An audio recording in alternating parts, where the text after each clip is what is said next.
Hello पिला माने मध्यापर इतिहास और राजनीति विज्ञान श्रेणी शिक्षादान को तुम्ह मानक स्वागत। पिला माने पूर्व अध्याय रे तुम्हे माने प्रथम विश्वयुद्ध विषय पढ़िल कहिल प्रथम विश्वयुद्ध केबे ओ कहा कहा मध्य रे हेतिला। हाँ, प्रथम विश्वयुद्ध हेतिला 1914 मसीह रे आ यह केंद्र शक्ति और मित्र शक्ति मध्य रे हेतिला। ते पिला माने मोर आ गोटे प्रश्न, रूस देश प्रथम विश्वयुद्ध रे जोग देइथिला कि? हाँ, रूस देश प्रथम विश्वयुद्ध रे मित्र शक्ति सपक्ष रे जोग देइथिला। ते पिला माने पूर्व अध्याय रु आमे एहा मध्य जानिले जे रूस देश जर्मनी ठारू 1917 मसीह रे परास्त हेबा परे प्रथम विश्वयुद्ध रु ओहरी जाइथिला। तेबे युद्ध रु ओहरिबार एहा एकमात्र कारण नथिला, एहार अन्य एक कारण मध्य थिला रूस देश मध्य रे चालिथिबा आभ्यंतरीण कलह। आउ एई आभ्यंतरीण कलह रूस देशर जार एवं तार जनसाधारण मध्य रे देखा देइथिला, जहाँकि रूस विप्लव नामक एक बड़ विद्रोहर सूत्रपात करथिला। तेबे चलो पिला माने आजिर विषय रूस विप्लव को आमे संक्षेप रे आलोचना करिबा। पिला माने एठी तुमे देखि पारुथबो, गोटे पटे अछि रूस विप्लव और तार फोटोचित्र, अन्य पटे अछि फरासी विप्लवर फोटोचित्र। 1917 मसीह रे हेइथिबा एही रूस विप्लव को 1799 मसीह रे हेइथिबा फरासी विप्लव सहित तुलना करा जायछि। फरासी विप्लव सारा विश्व रे मुक्ति, साम्य, मैत्रीर वार्ता प्रदान करिथिबा बेले रूस विप्लव साम्यवाद, समाजवाद और समतार वार्ता प्रदान करथिला सारा विश्व को। आहुरी मध्य फरासी विप्लव फरासीवासी जीवन रे राजनैतिक, सामाजिक, अर्थनैतिक परिवर्तन आनिला परी रूसवासी जीवन रे मध्य रूस विप्लव सामाजिक अर्थनैतिक परिवर्तन आनि देइथिला। तेबे चलो पिला माने रूस विप्लव हेबा पाए कौन सबु कारण गुड़िक दायी आमे गोटी गोटी करी आलोचना करिबा। से सबु कारण मध्यरु प्रथम कारण होउची स्वेच्छाचारी शासन। स्वेच्छाचारी शासन अर्थात स्व इच्छा रे शासन करिबा। स्व इच्छा रे केउ माने शासन करथुले? रूस देशर जार बा सम्राट माने। तो से माने किपरि भाबरे स्वेच्छाचारी शासन करथुले ताको आमे जानि नबा।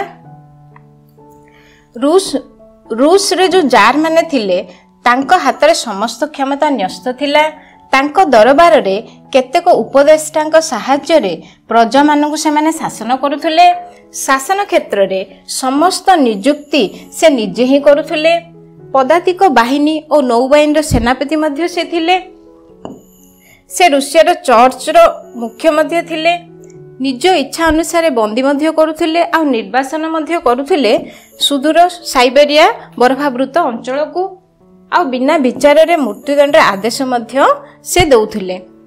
पिला माने रूस देश रे स्वेच्छाचारी शासन किपरि हेतिला आमे जानिले। वर्तमान आमे जानि नबा से स्वेच्छाचारी शासक मानक विषय रे जे कि एई स्वेच्छाचारी शासन को चरम सीमा रे पहुंचाई पारथिले। रूस विप्लव पूर्वरु 100 वर्षर ऊर्ध्व रोमानव वंशर 5 जन जार रूसिया स्वेच्छाचारी शासन को चरम सीमा रे पहुंचाई देइथिले। सेथि मध्यरु प्रथम राजा थिले प्रथम अलेक्जेंडर, जे कि 1801 रु 1825 जाय शासन करथिले। द्वितीय जार होउचंदी प्रथम निकोलास, जे कि 1825 रु 1855 पर्यंत शासन करथिले। तृतीय जार होउचंदी द्वितीय अलेक्जेंडर, जे कि 1855 रु 1881 पर्यंत शासन करथिले। चतुर्थ जार थिले तृतीय अलेक्जेंडर, जे कि 1881 रु 1894 पर्यंत शासन करथिले। आउ रोमानव वंशर शेष राजा थिले द्वितीय निकोलास, जे कि 1894 रु 1917 मसीहा जे शासन करथिले। पिला माने ए फोटो चित्रडी देखो, ए होउचंदी रोमानव वंशर प्रथम राजा प्रथम अलेक्जेंडर, जे कि 1801 रु 1825 पर्यंत शासन करथिले। आउ से प्रतिक्रियाशील नीति प्रवर्तन करथिले। फोटो चित्रटी देखो पिला माने, ए होउचंदी रोमानव वंशर द्वितीय राजा प्रथम निकोलास, जे कि 1825 रु 1855 पर्यंत शासन करथिले। आउ से जने अत्याचारी शासक थिले। आउ से प्रगतिशील चिंताधारार घोर विरोधी थिले। पिला माने एई फोटो चित्रटी देखिनियो, ए होउचंदी रोमानव वंशर तृतीय राजा, तांको ना होउची द्वितीय अलेक्जेंडर, जे कि 1855 रु 1881 पर्यंत शासन करथिले। से दासत्व प्रथा उच्छेद करथिले, कृषि वृत्ति प्रथा को मध्य उच्छेद करथिले। आ किछि ଲୋକମାନଙ୍କର ଉନ୍ନତି ପାଇଁ କିଛି ସାମ୍ବିଧାନିକ ସଂସ୍କାର ମଧ୍ୟ ଆଣିଦେଇଥିଲେ। ଏତେ ଉଦାରନୀତି ଅବଲମ୍ବନ କରିବା ସତ୍ତ୍ୱେ ସେ ରାଜତ୍ୱର ଶେଷ ଭାଗରେ ଦମନମୂଳକ ନୀତି ଅବଲମ୍ବନ କରିଥିବାରୁ ଜଣେ ଆତତାୟୀଙ୍କ ଦ୍ୱାରା ନିହତ ହୋଇଥିଲେ। ପିଲାମାନେ, ରୁଷିଆରେ 450 ଲକ୍ଷ କୃଷିଭୃତ୍ୟ ଥିଲେ ବା ରୁଷିଆର ଜନସଂଖ୍ୟାର ଅର୍ଦ୍ଧେକ ଥିଲେ କୃଷିଭୃତ୍ୟ। ତାଙ୍କୁ ସର୍ଫ ମଧ୍ୟ କୁହାଯାଉଥିଲା। ସେଥିରୁ 230 ଲକ୍ଷ ଯାରଙ୍କ ପ୍ରତ୍ୟକ୍ଷ ଅଧିକାରଭୁକ୍ତ ଥିଲେ ଆଉ ଅନ୍ୟମାନେ ଥିଲେ ଘରୋଇ ସମ୍ଭ୍ରାନ୍ତଙ୍କ ଅଧୀନରେ। ସମସ୍ତ ପ୍ରକାର ଅଧିକାରରୁ ସେମାନେ ବଞ୍ଚିତ ହୋଇ ଅତି ଶୋଚନୀୟ ଅବସ୍ଥାରେ ଜୀବନଯାପନ କରୁଥିଲେ। 1861 ମସିହାରେ ଦ୍ୱିତୀୟ ଆଲେକ୍ଜାଣ୍ଡର ଦାସତ୍ୱ ମୋଚନ ରାଜାଜ୍ଞା ଘୋଷଣା କରି ଏହି କୃଷିଭୃତ୍ୟମାନଙ୍କୁ ମୁକ୍ତ କରିଥିଲେ। ସେଇଥିପାଇଁ ତାଙ୍କୁ ମୁକ୍ତିଦାତା ଜାର୍ ମଧ୍ୟ କୁହାଯାଉଥିଲା। ପିଲାମାନେ, ଏହି ଫଟୋ ଚିତ୍ରରେ ଦେଖୁଥିବା ବ୍ୟକ୍ତି ହେଉଛନ୍ତି ରୋମାନ ବଂଶର ଚତୁର୍ଥ ଜାର୍ ତୃତୀୟ ଆଲେକ୍ଜାଣ୍ଡର, ଯିଏକି 1881ରୁ 1894 ପର୍ଯ୍ୟନ୍ତ ଶାସନ କରିଥିଲେ। ସେ ଜଣେ ନିଷ୍ଠୁର ଓ ନିରଙ୍କୁଶ ଶାସକ ଥିଲେ ଆଉ ତାଙ୍କର ଦମନ ଲୀଳା ସାରା ଦେଶରେ ଆତଙ୍କ ଖେଳାଇ ଦେଇଥିଲା। ପିଲାମାନେ, ବର୍ତ୍ତମାନ ଆମେ ଜାଣିନେବା ସେଇ ଜାରଙ୍କ ବିଷୟରେ ଯାହା ସମୟରେ ଏହି ରୁଷ ବିପ୍ଳବ ସଂଘଟିତ ହୋଇଥିଲା। ଫଟୋଚିତ୍ର ଦେଖିପାରୁଥିବ, ଏଇ ହେଉଛନ୍ତି ରୋମାନୀୟ ବଂଶର ଶେଷ ଜାର୍ ଦ୍ୱିତୀୟ ନିକୋଲାସ୍, ଯିଏକି 1894ରୁ 1917 ପର୍ଯ୍ୟନ୍ତ ଶାସନ କରିଥିଲେ ରୁଷ ଦେଶରେ। ସେ ଜଣେ ଉତ୍ତମ ଚରିତ୍ର ଓ ଧାର୍ମିକ ମନୋବୃତ୍ତିର ଲୋକ ଥିଲେ ମଧ୍ୟ ଅତ୍ୟନ୍ତ ଦୁର୍ବଳ ମନା ଥିଲେ। ପ୍ରଜା ଓ କର୍ମଚାରୀଙ୍କ ପ୍ରତି ଉଦାର ଥିଲେ ମଧ୍ୟ ସ୍ୱେଚ୍ଛାଚାରୀ ଥିଲେ। ଆଉ ଏଇ ଜାରଙ୍କ ସମୟରେ ଜାର୍ ଶାସନ ବିରୋଧରେ ଅସନ୍ତୋଷ ଘନୀଭୂତ ହୋଇ ରୁଷ ବିପ୍ଳବର ସୂତ୍ରପାତ ହୋଇଥିଲା। ପିଲାମାନେ, ବର୍ତ୍ତମାନ ଆମେ ଆସିବା ରୁଷ ବିପ୍ଳବର ଦ୍ୱିତୀୟ କାରଣକୁ।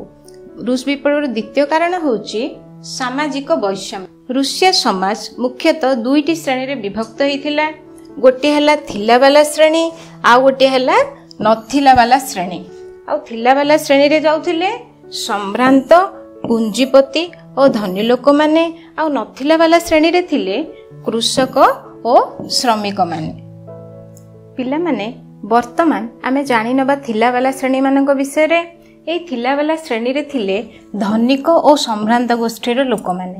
ସେମାନେ ଜାରଙ୍କ ଏକଛତ୍ରବାଦ ଏବଂ ସ୍ୱେଚ୍ଛାଚାରିତାକୁ ସମର୍ଥନ କରୁଥିଲେ।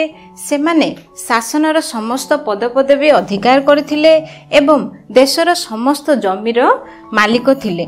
ସେମାନେ ସମସ୍ତ ପ୍ରକାର ସୁବିଧା ସୁଯୋଗ ଓ ପ୍ରଭୁତ୍ୱ କ୍ଷମତା ମଧ୍ୟ ଉପଭୋଗ କରୁଥିଲେ। ପିଲାମାନେ, ଆମେ ଥିଲାବାଲା ଶ୍ରେଣୀଙ୍କ ବିଷୟରେ ଜାଣିଲେ। ବର୍ତ୍ତମାନ ଆମେ ଜାଣିନେବା ନଥିଲା ବାଲା ଶ୍ରେଣୀଙ୍କ ବିଷୟରେ। ଆଉ ଏଇ ନଥିଲା ବାଲା ଶ୍ରେଣୀରେ ଥିଲେ କୃଷକ ଓ ଶ୍ରମିକମାନେ। ଆଗରୁ ପଢ଼ିଲେ ପିଲାମାନେ, ରୁଷ ସମାଜରେ କୃଷିଭୃତ୍ୟା ପ୍ରଥା ଓ ଦାସତ୍ୱ ପ୍ରଥା ଭଳି ଅମାନୁଷିକ ପ୍ରଥା ସବୁ ପ୍ରଚଳନ ଥିଲା। ଏହି ଅମାନୁଷିକ ପ୍ରଥା ଦ୍ୱାରା ଧନିକ ଗୋଷ୍ଠୀର ଲୋକମାନେ ସେ କୃଷକ ଶ୍ରମିକମାନଙ୍କ ପ୍ରତି ଅମାନୁଷିକ ବ୍ୟବହାର ଦେଖୁଥିଲେ, ଅତ୍ୟାଚାର କରୁଥିଲେ, ଶୋଷଣ କରୁଥିଲେ, ଯାହାଦ୍ୱାରା ଅତିଷ୍ଠ ହୋଇପଡ଼ିଥିଲେ ଏହି କୃଷକ ଶ୍ରମିକମାନେ।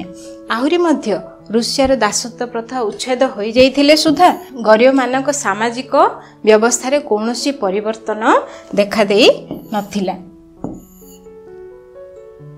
ଆହୁରି ମଧ୍ୟ ପିଲାମାନେ, ଶ୍ରମିକମାନେ ଅସ୍ୱାସ୍ଥ୍ୟକର ପରିବେଶ ମଧ୍ୟରେ ରହୁଥିଲେ ଏବଂ ଭୋଦକା ନାମକ ଏକ ନିଶାକାରୀ ପାନୀୟ ପ୍ରତି ଆସକ୍ତ ଥିଲେ। ଆଚ୍ଛା, ଭୋଦକା କ'ଣ ଜାଣିଛ? এই ଭୋଦକା ହେଉଛି ଏକ ସୁରାସାର, ଯାହାକି ପ୍ରସ୍ତୁତ ହେଉଥିଲା ଏକ ଗହମ ଜାତୀୟ ଶସ୍ୟରୁ। ଆଉ ଏହାକୁ ସେବନ କରି ରୋଗାକ୍ରାନ୍ତ ହୋଇପଡ଼ୁଥିଲେ ଏହି ଶ୍ରମିକମାନେ। ଅସ୍ୱାସ୍ଥ୍ୟକର ପରିବେଶ, କ୍ଷୁଧା ଓ ନିଶାଦ୍ରବ୍ୟ ସେବନର ଅଭ୍ୟାସ ଫଳରେ ଅନେକ ରୋଗାକ୍ରାନ୍ତ ହୋଇ ଅକାଳରେ ମୃତ୍ୟୁବରଣ କରୁଥିଲେ। ଏହିସବୁ ହେବା ସତ୍ତ୍ୱେ ରୁଷର ଜାର୍ ଏହି ନିମ୍ନ ଶ୍ରେଣୀର ଲୋକମାନଙ୍କ ପାଇଁ କୌଣସି ପଦକ୍ଷେପ ନ ନେବାରୁ ବିପ୍ଳବ ମାଧ୍ୟମରେ ନିଜର ଏକ ପୂର୍ଣ୍ଣାଙ୍ଗ ପରିବର୍ତ୍ତନ ଆଣିବା ପାଇଁ ଚେଷ୍ଟା କରିଥିଲେ ରୁଷବାସୀ। ସେଇଥିପାଇଁ ବିପ୍ଳବ କରିବା ପାଇଁ ଆଗେଇ ଆସିଥିଲେ। ପିଲାମାନେ, ବର୍ତ୍ତମାନ ଆମେ ଯିବା ରୁଷ ବିପ୍ଳବର ତୃତୀୟ କାରଣକୁ। ତାହା ହେଉଛି ଅର୍ଥନୈତିକ ଅସମାନତା।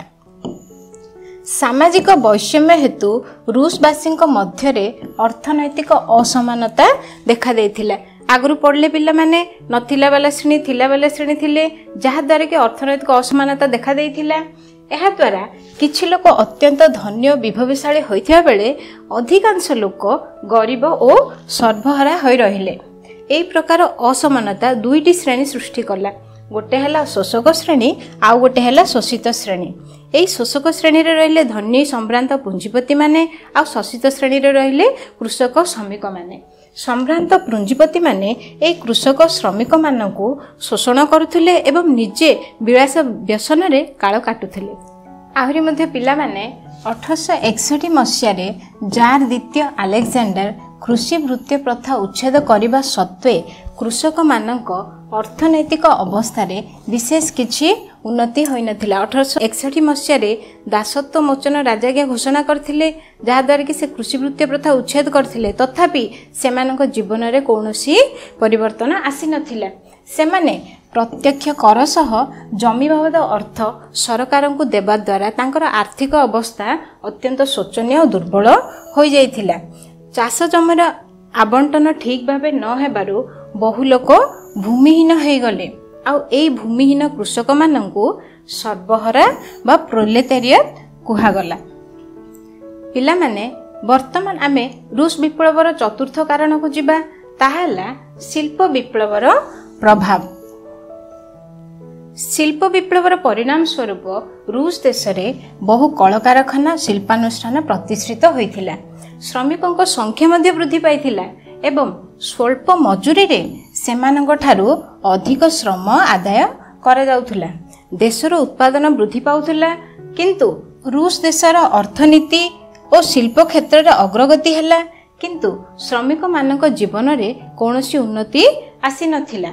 आधुनिक उत्पादन क्षेत्र में नूतन जंत्रपाति व्यवहार द्वारा अनेक श्रमिक कार्य छटई हेले। पिला माने जंत्रपातिर बहुल व्यवहार द्वारा छटई हिथिबा श्रमिक माने स्वल्प मजूरी रे अधिक काम करिया पय बाध्य हेले।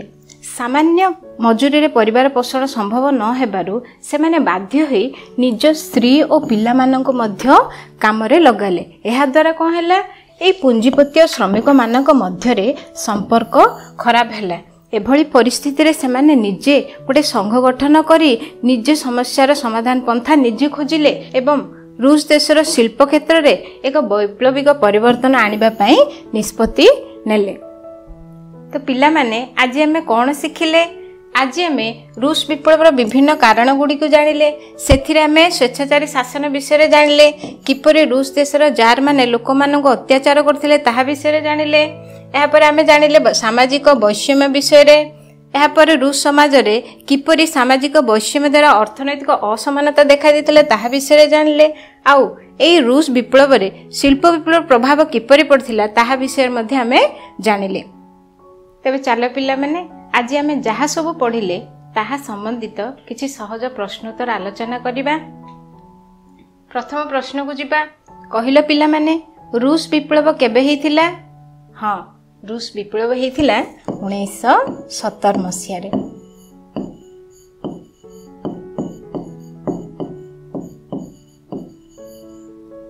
द्वितीय प्रश्नर उत्तर देले पिला माने किए प्रतिक्रियाशील नीति प्रवर्तन करथिले पढ़थिले पिला माने में?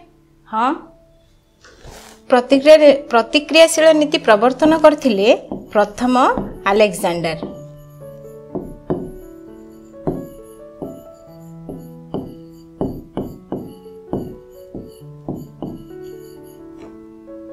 एबे हमें तृतीय प्रश्न को जिबा। तृतीय प्रश्न होउची काहाकू मुक्तिदाता जार कुआ जाय? कहिलो पिला माने? हाँ, द्वितीय अलेक्जेंडर को मुक्तिदाता जार कुआ जाय।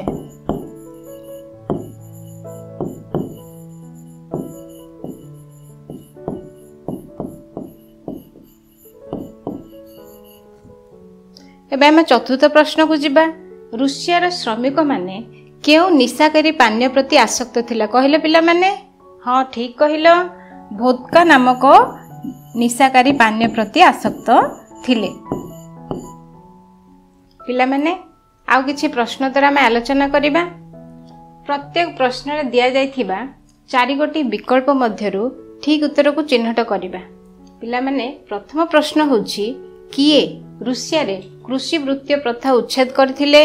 ऑप्शन ए प्रथम अलेक्जेंडर, ऑप्शन बी द्वितीय अलेक्जेंडर, ऑप्शन सी तृतीय अलेक्जेंडर एवं ऑप्शन डी प्रथम निकोलास। कहिलो पिला माने ठीक उत्तरटी कौन? ठीक कहिलो, कृषि वृत्तीय प्रथा उच्छेद करथिले द्वितीय अलेक्जेंडर। वर्तमान आमे द्वितीय प्रश्न को जिबा। रूसिया रे सर्वहारा मानकू कौन कुआ जाउथला? Option A proletariat, option B sir, option C czar एवं ऑप्शन डी श्रमिक। कहिलो पिला माने ठीक उत्तरटी? ठीक कहिलो, प्रोलेटेरियट होची ठीक आंसर। सर्वहारा मानकू प्रोलेटेरियट कुआ जाउथला। वर्तमान आमे जिबा तृतीय प्रश्न को। निम्नलिखित मध्यरु केउ जार निष्ठुर निरंकुश थिले? ऑप्शन ए होची प्रथम निकोलास, ऑप्शन बी द्वितीय निकोलास, ऑप्शन सी प्रथम अलेक्जेंडर एवं ऑप्शन डी तृतीय अलेक्जेंडर। कहिलो पिला माने ठीक उत्तरटी कौन हबो? ठीक, तृतीय अलेक्जेंडर निष्ठुर और निरंकुश शासक थिले। ताहेले पिला माने आजिर पाठ्यक्रम को एठी रखिबा। धन्यवाद।